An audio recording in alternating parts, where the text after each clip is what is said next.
How for crypto Pidgin analyst?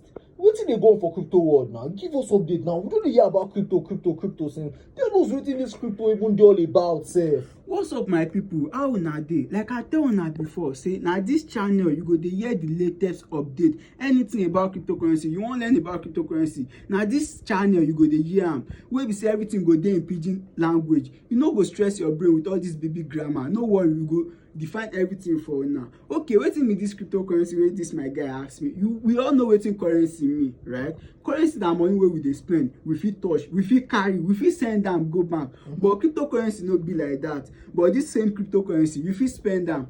Ask me how. How? Okay, you see this cryptocurrency, the money e no get limit. Wow. You fit spend am anyhow. Wow. You fit send 10 billion, you fit send 100 million. Wow. But for your normal currency notes, bank fit talk say your limit no pass 5k, your limit no pass 5 million. Or wetin you think with wetin I talk. Una no worry o, no be the end be that o. I still dey come with more con ten t for una. Wetin you go just need, follow all our channel.